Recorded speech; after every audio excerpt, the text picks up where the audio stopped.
12th century की बात है। एक तरफ अब्बासी एम्पायर टूट रही थी, जिसने अपने अरूज में इंडिया से लेकर स्पेन तक हुकूमत की थी और अब वो सिर्फ मिडल ईस्ट तक महदूद रह गई थी। दूसरी तरफ मिस्र का इलाका फातमी खिलाफत के अंडर आ गया था। बैतुल मुक़द्दस भी फातमी खिलाफत के अंडर था, लेकिन मुसलमानों की डिसयूनिटी की वजह से 1099 में सलीबियों ने बैतुल मुक़द्दस और इसके इर्द गिर्द के एरिया पर कब्जा कर लिया। 2 साल तक बैतुल मुक़द्दस सलीबियों की हुकूमत रही। फ़लस्तीन का एरिया सलीबियों की एक स्टेट थी, इसे किंगडम ऑफ जेरूसलम कहा जाता था। फ़लस्तीन का एरिया मुसलमानों के लिए, यहूदियों के लिए, ईसाइयों के लिए मजहबी लिहाज से हमेशा से बहुत अहम रहा है। यहाँ पर यहूदियों का फर्स्ट टेम्पल, ईसाइयों का फर्स्ट चर्च और मुसलमानों की मस्जिदुल अक्सा मौजूद है। जोग्राफिकल लिहाज से अगर आप देखें तो सलीबियों की ये किंगडम मुसलमानों के एरिया के दरमियान में थी। अब्बासी खिलाफत के पास इराक और सीरिया का एरिया था। फातमी खिलाफत के पास मिस्र और हिजाज का एरिया था। हिजाज जिसे आज के दौर में सऊदी अरेबिया कहा जाता है। फातमी और अब्बासी खिलाफत के दरमियान एक ट्रेड रूट था, इसे हिजाज ट्रेड रूट कहते हैं। इस ट्रेड रूट के जरिए ये तिजारत भी करते थे और हज उम्रा के लिए भी ये ट्रेड रूट इस्तेमाल किया जाता था। लेकिन इस रूट का कुछ हिस्सा सलीबियों के एरिया से गुजर कर आता था।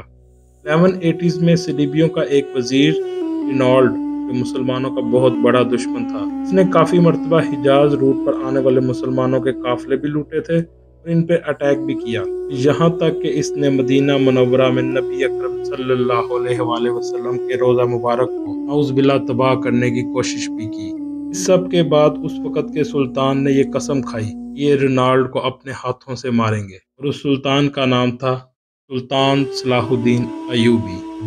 अब हम बात करेंगे सलाहुद्दीन अयूबी के सुल्तान बनने तक के सफ़र की। सलाहुद्दीन यूसुफ अयूबी इराक के शहर तिगरिक में कुर्दिश फैमिली के घर में पैदा हुए। इनके वालिद और चचा शाम की जंगी हुकूमत के एक टॉप मिलिट्री लीडर थे। बचपन से ही आप बहुत एक स्किल्ड हॉर्स राइडर थे।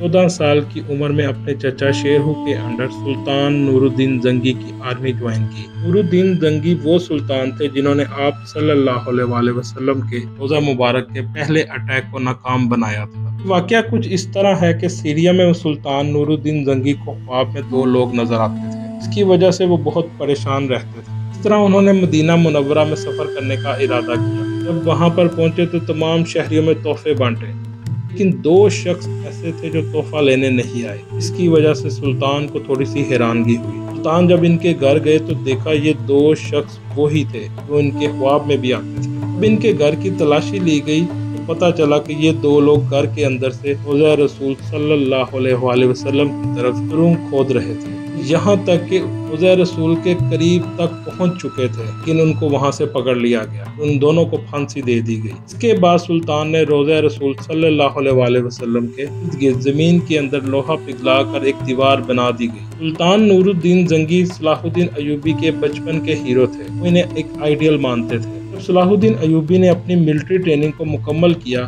तो अपने चचा के साथ एक मिशन पर इजिप्ट रवाना हो गए। इजिप्ट में करप्शन की वजह से बहुत अनसर्टेनिटी थी। इसका फ़ायदा उठाते हुए सलीबियों ने इजिप्ट पर अटैक कर दिया। जब इजिप्ट पर अटैक हुआ तो वहाँ के खलीफा ने नूरुद्दीन जंगी से मदद मांगी। मदद के ही नतीजे में सुल्तान ने सलाहुद्दीन अयूबी और उनके चचा को इजिप्ट में भेजा था। सलीबियों की फ़ौज की तादाद बहुत ज़्यादा थी, जबकि सलाहुद्दीन अयूबी के साथ जो फ़ौज थी वो कम थी। लेकिन इन्होंने एक प्लान बनाया, इसकी वजह से सलीबियों को शिकस्त दे दी। सलाहुद्दीन अयूबी के चचा को मिस्र का ग्रैंड वजीर बना दिया गया। 1169 में सलाहुद्दीन के चचा की डेथ हो गई और फातमी वजीरों ने यह डिसाइड किया सलाहुद्दीन को मिस्र का ग्रैंड वजीर बना दिया जाए। क्योंकि ये यंग थे और इनका एक्सपीरियंस भी कम था, इसलिए वजीरों का इन पर कंट्रोल करना आसान था। इस पोजीशन में सलाहुद्दीन अयूबी के लिए काफ़ी मुश्किल था, क्योंकि एक तरफ लॉयल्टी इनको फातमी वजीर के साथ रखनी थी, दूसरी तरफ सुल्तान नूरुद्दीन जंगी के साथ,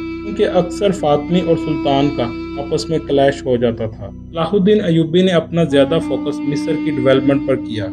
इसमें उन्होंने एजुकेशन और मिलिट्री को डेवलप किया। कुछ अरसा बाद मिस्र में सिविल वॉर शुरू हो गई, क्योंकि फातमी वजीर सलाहुद्दीन से ज़्यादा खुश नहीं थे, लेकिन डेवलपमेंट की वजह से वहाँ के लोगों ने सलाहुद्दीन अयूबी को सपोर्ट किया।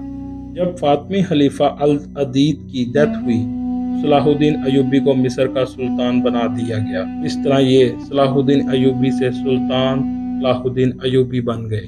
سلطان بننے کے بعد انہوں نے تمام کرپٹ لوگوں کو گورنمنٹ سے ہٹا دیا، میرٹ پر اپنے لوگوں کو عہدہ دیا۔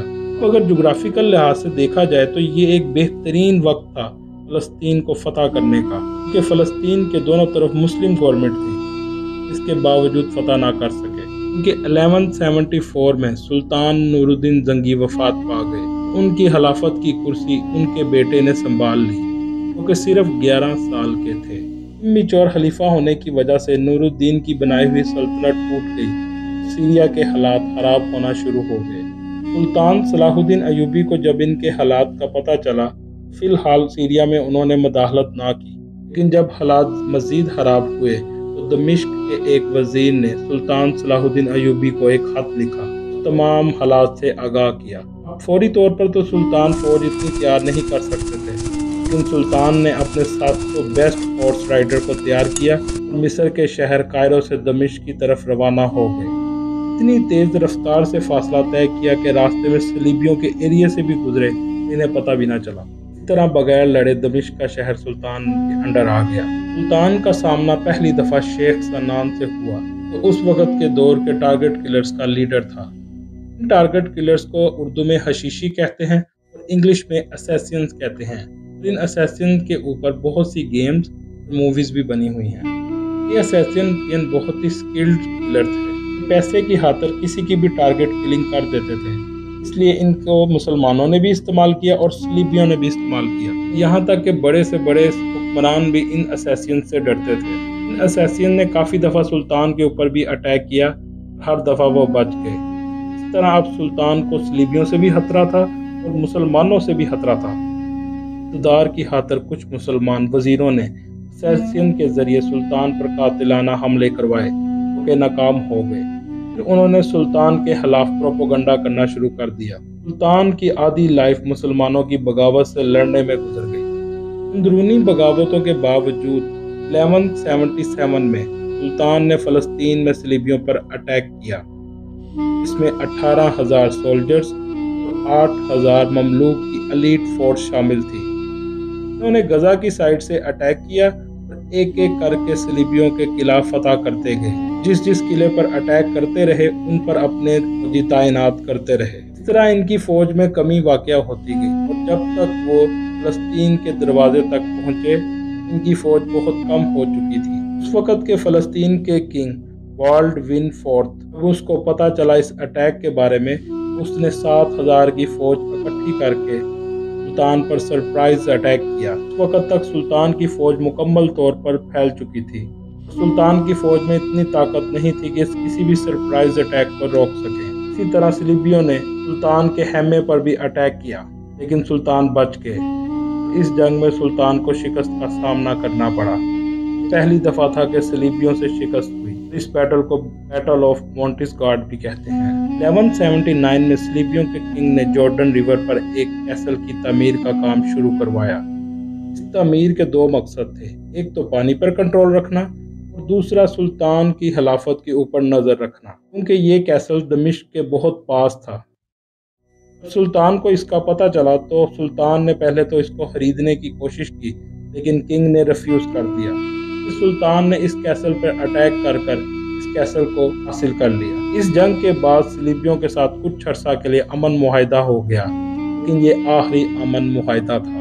1179 سے لے کر 1186 تک یہ معاہدہ اکثر ٹوٹتا رہا۔ 1186 میں رینالڈ نے ایک حاجی قافلے پر اٹیک کیا، ان حاجی قافلوں کو لوٹ بھی لیا، ان سب کو قتل بھی کر دیا۔ اس قافلے میں سلطان کی بہن بھی شامل تھی، لیکن وہ کسی طرح بچ گئیں۔ انہوں نے سلطان کو جا کر سارا ماجرا سنایا۔ اس واقعے سے پہلے رینالڈ مدینہ منورہ پر بھی اٹیک کرنے کی کوشش کر چکا تھا، جو سلطان نے ناکام بنا دیا۔ 1187 میں سلطان نے اپنے تمام جنرلز اکٹھے کیے اور فلسطین پر اٹیک کرنے کی تیاری شروع کر دی۔ جولائی کا مہینہ تھا، سخت گرمی تھی۔ پہلا اٹیک سلطان نے تبریز پر کیا۔ سلطان عام طور پر اپنے اٹیک جمعے کے دن کرتے تھے۔ اس بیٹل کو بیٹل آف ہیتن کہا جاتا ہے۔ سلطان نے اٹیک کرنے سے پہلے اپنی آرمی سے ایک خطاب کیا اور ان کا جذبہ بلند کیا، کیونکہ یہ جنگ بیت المقدس صلیبیوں سے حاصل کرنے کے لیے تھی۔ जब तबरेज़ को फतह कर लिया तो वेस्ट की साइड से सलीबियों ने तबरेज़ की तरफ मार्च शुरू कर दिया, लेकिन ये इलाका खुश्क और गर्म होने की वजह से सलीबी फौज रास्ते में ही थक चुकी थी। पानी की भी कमी थी और वो प्यास से नडाल थे। सलीबी फौज ने तबरेज़ जाने की बजाय हातन की तरफ जाना शुरू कर दिया। जहाँ पानी भी मौजूद था वहाँ जाकर सुल्तान का रास्ता भी रोक सकते थे, लेकिन हैतन में सुल्तान पहले ही उनका इंतजार कर रहे थे। ये सुल्तान का बिछाया हुआ एक ट्रैप था। सलीबी फौजें हातिन में पहुंचने तक थक चुकी थी। सुल्तान ने इन पर अटैक कर दिया। इनको हराना सुल्तान के लिए बिल्कुल भी मुश्किल नहीं था। सुल्तान ने जो कसम खाई थी नाल्ड को मारने की, आज वो कसम भी सुल्तान ने पूरी कर दी। इनके किंग को जब पकड़ा तो सलीबियों ने फ़लस्तीन के तमाम शहरों में सरेंडर करना शुरू कर दिया। इस तरह सुल्तान सलाहुद्दीन यूसुफ अयूबी ने बैतुल मुक़द्दस फतह कर लिया। 2 अक्टूबर 1187 27 रजब को शहर में जब सुल्तान पहुंचे वहां के लोग काफ़ी डरे हुए थे। उनके डरने की एक वजह थी, क्योंकि जब सलीबियों ने फ़लस्तीन पर कब्जा किया था मुसलमानों का बहुत खून बहाया था। उन्होंने समझा सुल्तान भी हमारे साथ ऐसा ही करेंगे, लेकिन सुल्तान ने इस चीज़ का बदला नहीं लिया। सुल्तान ने जो सलीबी शहर में मौजूद थे उनके लिए एक ऐलान किया, 10 दिनार देकर अपनी आज़ादी खरीद सकते हैं। वहाँ के जो अमीर लोग थे उन्होंने सब खजाने देकर शहर से भाग गए। शहर में सिर्फ गरीब रह गए। लेकिन उसके बाद सुल्तान ने आम माफ़ी का ऐलान कर दिया। इसके बाद सुल्तान ने बैतुल मुक़द्दस की सफाई का काम शुरू करवाया। तो वहाँ पर मौजूद तमाम सलीबियों की निशानियों को ख़त्म कर दिया। मस्जिद के अंदर कलीन भी बिछवाए। 88 ईयर के बाद पहली दफ़ा जुम्मे की नमाज बैतुल मुक़द्दस में पढ़ाई गई और फ़लस्तीन में अमन आ गया। बैतुल मुक़द्दस फतह करने के बाद सुल्तान की ज़िंदगी का असल मकसद पूरा हो गया। बैतुल मुक़द्दस को फतह करने की खातिर अपनी पूरी ज़िंदगी जंगों में गुजार दी, यहाँ तक कि हज करने का मौका भी नहीं मिला। सुल्तान सलाहुद्दीन अयूबी को मक्का और मदीना के सबसे पहले कस्टोडियन का एजाज़ हासिल है। इस साल हज की कोशिश की वो काफिला इनके दमिश्क पहुँचने से पहले ही जा चुका था। सुल्तान सलाहुद्दीन अयूबी हज पर तो ना जा सके, मगर हाजियों के इस्तकबाल के लिए बारिश में इंतज़ार करते रहे। इसी वजह से वो बीमार भी हो गए। बुखार की वजह से काफ़ी दिन तक होश न आया और मार्च 1193 में दमिश्क में ये वफात पा गए। मरने से पहले अपने तमाम एसेट गरीबों में तकसीम कर चुके थे। इस तरह सुल्तान सलाहुद्दीन अयूबी की ज़िंदगी का इख्तिताम हुआ। अगर आपको मेरी ये वीडियो अच्छी लगी तो इसको प्लीज़ लाइक कीजिएगा, सब्सक्राइब कीजिएगा और शेयर भी कीजिएगा। अल्लाह हाफिज़।